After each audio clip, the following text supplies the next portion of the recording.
नमस्कार विद्यार्थी मित्रांनो, विजन गव्हर्नमेंट जॉब हे आपल्या एज्युकेशन चॅनलवरती आपलं पुन्हा एकदा स्वागत आहे.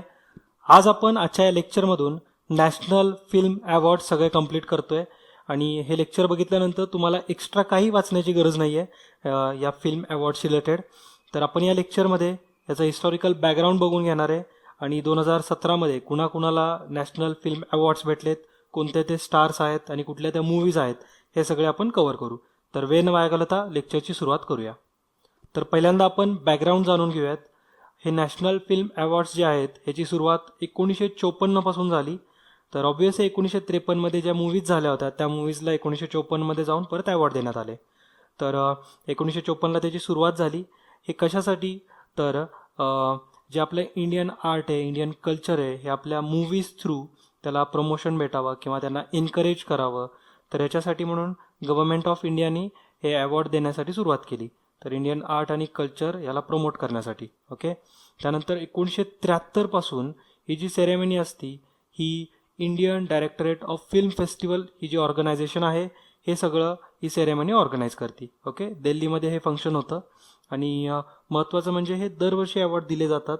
गव्हर्नमेंट ऑफ इंडिया एक पॅनल अपॉइंट करतं, म्हणजे आपलं भारत सरकार एक पॅनल अपॉइंट करतं किंवा कमिटी म्हणा तुम्ही त्याला, आणि त्या थ्रू वेगवेगळ्या एक्सपर्ट्सला त्याच्यामध्ये इन्क्लूड करून हे अवॉर्ड्स डिसाईड केले जातात. म्हणजे कुठला बेस्ट ॲक्टर आहे, कुठली बेस्ट ॲक्ट्रेस आहे, कुठला फीचर्ड मूवी आहे, बेस्ट फीचिंग मूवी.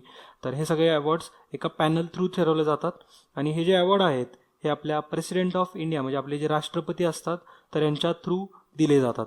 म्हणजे राष्ट्रपती हे अवॉर्ड प्रेझेंट करतात. ओके. तर एक्झाममध्ये हे सुद्धा विचारू शकतात की नॅशनल फिल्म फेस्टिवल अवॉर्ड्स हे कुणी दिले जातात किंवा कुणा थ्रू दिले जातात, तर president of India through. Okay. हे अवॉर्ड्स ज्यावेळेस देतात त्यावेळेस त्याच्यासोबत मेडल दिलं जातं, कॅश प्राईज दिली जाते आणि एक सर्टिफिकेटसुद्धा दिलं जातं. तर हे महत्त्वाचं आहे. त्यानंतर हे जे नॅशनल फिल्म फेस्टिवल आहे हे सुद्धा लगेचच हे अवॉर्ड झाल्यानंतर सुरू होतं. म्हणजेच नॅशनल फिल्म अवॉर्ड्स झाल्यानंतर लगेच नॅशनल फिल्म फेस्टिवल सुरू होतं आणि तिथं ज्या मूवीज विनर मूवी आहेत किंवा ज्यांना हे अवॉर्ड भेटलेत तर त्या मूवी तिथं स्क्रीन प्ले त्याचा दाखवला जातो पब्लिकली. ओके. म्हणजे त्या मूवीज तिथं दाखवल्या जातात, पब्लिकली ओपन असते. तर film festival, national film festival पण लगेच सुरू होतं. हे लक्षात ठेवा. काही फॅक्ट्स आहेत या नॅशनल फिल्म अवॉर्डशी संबंधित. ते म्हणजे 1954ला ज्यावेळेस पहिल्यांदा हे अवॉर्ड देण्यात आले होते त्यावेळेस आपली महाराष्ट्रातली किंवा मराठी पिक्चर श्यामची आई, तर ह्याला एक म्हणजे जो सगळ्यात आता सध्या सुद्धा त्या अवॉर्डबद्दल उत्सुकता असती की बेस्ट फीचर फिल्म हा अवॉर्ड कुठल्या मूवीला भेटतोय. तर त्यावेळेस त्याचं नाव होतं president's gold medal for all India best feature film. तर हे त्याचं त्यावेळेसचं नाव होतं. तर हा जो अवॉर्ड होता हा पहिल्यांदा श्यामची आई या पिक्चरला भेटलेला आहे.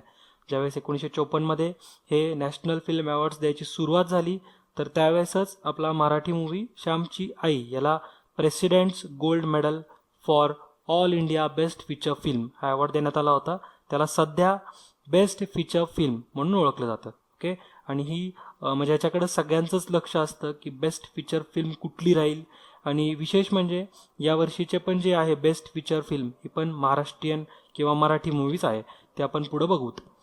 आणखीन एक फॅक्ट महत्त्वाची आहे ती म्हणजे एक व्यक्ती आहेत ज्यांना आत्तापर्यंत सगळ्यात जास्त वेळा नॅशनल अवॉर्ड भेटलेत आणि त्या व्यक्तीला 32 वेळा नॅशनल अवॉर्ड देण्यात आलेत. तर ती व्यक्ती म्हणजे सत्यजित रे. तर हे बेंगॉली डायरेक्टर आहेत. त्यांना सगळ्यात जास्त वेळा highest number of national awards त्यांना भेटलेत, तर 32. हे पण लक्षात ठेवा, हे फॅक्ट्स महत्त्वाचे. आता आपण 2017मध्ये कुठल्या वेगवेगळ्या कॅटेगरीमधून कुणाकुणाला अवॉर्ड देण्यात आलेत, म्हणजे कुठल्या व्यक्तींना अवॉर्ड देण्यात आलेत आणि कुठल्या मूवीजला अवॉर्ड देण्यात आलेत ते बघतोय. तर बेस्ट ॲक्टर हा अवॉर्ड भेटला आहे अक्षय कुमारला त्यांच्या रुस्तम या मूवीसाठी. तर हा प्रश्न एक्झाममध्ये अजिबात विचारणार नाहीत की बेस्ट ॲक्टर कुणाला देण्यात आलं आहे, किंवा सोपा जर विचारायचा असेल तर विचारू शकतात 2-3 लाईनरमध्ये ही सुद्धा लाईन की बेस्ट ॲक्टर कुणाला भेटला होता तर अक्षय कुमारला भेटला होता म्हणून. मात्र हे सगळ्यांना माहिती असतं त्याच्यामुळे एवढा सोपा तरी एक्झाममध्ये प्रश्न विचारणार नाहीत आणि विचारला तरी तुम्हाला तिथं आन्सर करता येईलच. बेस्ट ॲक्ट्रेस विचारू शकतात, बेस्ट डायरेक्टर विचारतील, बेस्ट सपोर्टिंग ॲक्ट्रेस विचारतील. ओके. तर बेस्ट ॲक्ट्रेस हा अवॉर्ड भेटला आहे सुरभी लक्ष्मी यांना आणि त्यांची जी मूवी आहे ही साऊथ इंडियन मूवी आहे. माझ्याकडून त्याचा प्रोनाऊन्स चुकणारच आहे, त्यापेक्षा ते तुम्ही स्पेलिंगच त्याचं लक्षात ठेवा. ओके. तर त्याचं नाव आहे मिना मिन्नूंगू. ओके. तर मिना मुनिंगू. तर हे त्या पिक्चरचं नाव आहे सुरभी लक्ष्मी. या त्यांना बेस्ट ॲक्ट्रेस अवॉर्ड भेटलेला आहे. तर बेस्ट डायरेक्टर हे पण एक मराठी मूवी आहे, व्हेंटिलेटर तुम्हाला माहिती असेल. तर जे बेस्ट डायरेक्टर अवॉर्ड आहे हा भेटला आहे राजेश मापुसकरला. ओके, तर महत्त्वाचं आहे मराठी पिक्चरसाठी म्हणून सुद्धा इम्पॉर्टंट आहे आणि आपल्या एक्झामच्या पॉईंट ऑफ व्ह्यू सुद्धा महत्त्वाचं आहे. त्यानंतर बेस्ट सपोर्टिंग ॲक्ट्रेस हा भेटला आहे दंगल मूवीमधल्या जी जी छोटी मुलीचा रोल केला आहे, म्हणजे झायरा वसीम हिला बेस्ट सपोर्टिंग ॲक्ट्रेस हा अवॉर्ड देण्यात आला आहे तर दंगल मूवीसाठी. त्यानंतर बेस्ट मेल प्लेबॅक सिंगर हा अवॉर्ड भेटला आहे सुंदरा लयरला. ओके, तर सुंदरा लयर तर यांना जोकर या मूवीसाठी बेस्ट मेल प्लेबॅक सिंगर हा अवॉर्ड देण्यात आलेला आहे. त्यानंतर स्पेशल ज्युरी अवॉर्ड हा देण्यात आलेला आहे मोहनलाल यांना. तर तुम्हाला माहिती असेल, तुम्ही यांना बऱ्याच पिक्चर्समध्ये बघितलं असेल, तर मोहनलाल यांना स्पेशल ज्युरी अवॉर्ड हा देण्यात आलेला आहे. मोहनलाल यांचं खरं नाव आहे मोहनलाल विश्वनाथन नायर. तर ते मल्याळम ॲक्टर तुम्हाला माहिती असेल, तर त्यांना स्पेशल ज्युरी अवॉर्ड देण्यात आलेला आहे. आता आपण पुढचे अवॉर्ड्स बघू ज्या की मूवीजला देण्यात आलेले आहेत. तर बेस्ट फीचर फिल्म ही भेटली आहे. हा जो अवॉर्ड आहे हा कासव या मूवीला भेटलेला आहे. आपली मराठी मूवी आहे ही आणि हे मोहन आगासे यांची मूवी आहे कासव. तर यांना भेटलेला आहे best feature film award. Okay, 1954 ज्यावेळेस सुरुवात झाली होती त्यावेळेस श्यामच्या आईला हा अवॉर्ड भेटला होता. तसाच आतासुद्धा अवॉर्ड हा कासव या मराठी मूवीला भेटलेला आहे. पुढचे आपण अवॉर्ड्स बघू.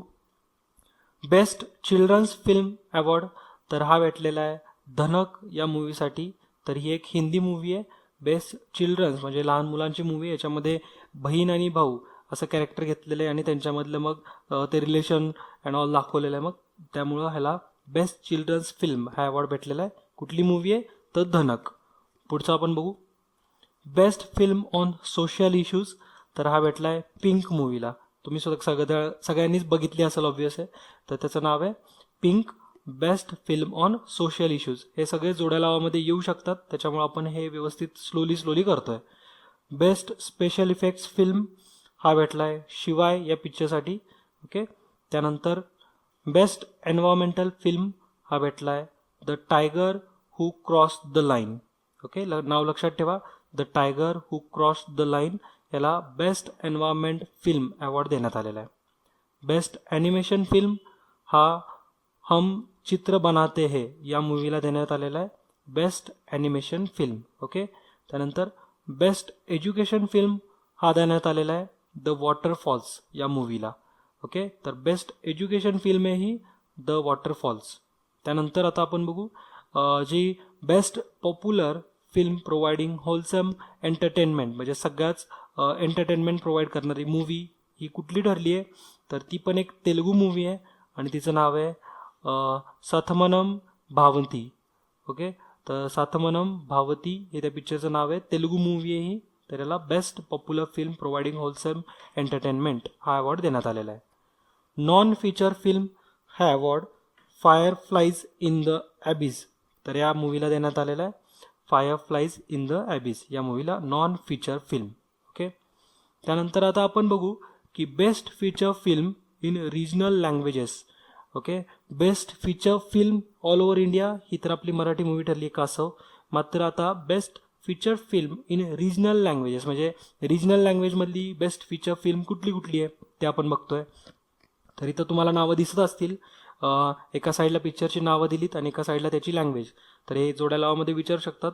जोकर हा तामिळ मूवी आहे. त्यानंतर विसर्जन ही बंगाली मूवी आहे. त्यानंतर दशक्रिया तर ही एक मराठी मूवी आहे. के सारा सारा ही कोकणी मूवी आहे. निर्जा तुम्हाला माहिती असेल ही हिंदी मूवी आहे. तर अशाच ज्या बाकीच्या आणखी 3-4 आहेत हे तुम्ही बघून घ्या आणि व्यवस्थित याला लक्षात पण ठेवा, एक्झाममध्ये विचारू शकतात. आणि most film friendly state award हा उत्तर प्रदेश या स्टेटला देण्यात आलेला आहे. तर हा सगळ्यात इम्पॉर्टंट क्वेश्चन आहे आजच्या या लेक्चरमधून. तर लक्षात ठेवा, most film friendly state award आपल्याला महाराष्ट्र वाटेल, बट याचा आन्सर आहे उत्तर प्रदेश. तर हे एक्झाममध्ये विचारू शकतात. आता ज्या तुमच्या वर्षभर एक्झाम होतील त्या वर्षभरात प्रत्येक किंवा कुठल्या ना कुठल्या एक्झाममध्ये ह्याच्याशी रिलेटेड प्रश्न येतीलच. ओके, कारण हे वर्षातून एकदाच दिले जातात. तर पुढच्या वर्षीचे जोपर्यंत अवॉर्ड म्हणजे जोपर्यंत देतील अवॉर्ड तोपर्यंत सुद्धा हे तुम्ही लक्षात ठेवायचे आहेत. व्यवस्थित त्याचे नोट बनवा आणि एक्झामला जायच्या आधी सुद्धा याला ओव्हरलुक करा. ओके. आणि आता बऱ्याच एक्झाम्स निघणार आहेत, त्यामुळे तुम्ही अभ्यास कुठंच तुमचा थांबला नाही पाहिजे. तुमचं रेग्युलर रुटीन ठरलं पाहिजे अभ्यासाचं आणि त्या दृष्टीनं तुम्ही प्रयत्न केलेच पाहिजेत. ओके. कारण भरपूर वॅकन्सी निघणार आहेत आता. आणि तुमची कंबाईन पण एक्झाम होईल आता, PSI ST आणि असिस्टंटची. ती जुलैमध्ये वगैरे असेल एक्झाम. त्याची पण सप्टेंबरमध्ये एक्झाम आहे, जुलैमध्ये वगैरे त्याची नोटिफिकेशन येईल. ओके. तर वेल प्रिपेअर्ड राहा आणि सगळ्या सिलेबस वगैरे तुम्ही अभ्यास जो आहे हा कम्प्लीट ठेवा. तर हे लेक्चर कसं वाटलंय हे सुद्धा कमेंट बॉक्समध्ये कमेंट करून नक्की मेन्शन करा. लेक्चर आवडला असेल तर त्याला लाईक करा आणि ज्यांनी कुणी चॅनलला सबस्क्राईब केलेलं नाही आहे त्यांनी चॅनलला सबस्क्राईब सुद्धा करा आणि हे लेक्चर स्वतःच्या किंवा तुमच्या मित्रांमध्ये सगळ्यांकडे शेअर करा. तर भेटूया पुढच्या लेक्चर्समध्ये. तोपर्यंत जय हिंद, जय महाराष्ट्र. धन्यवाद.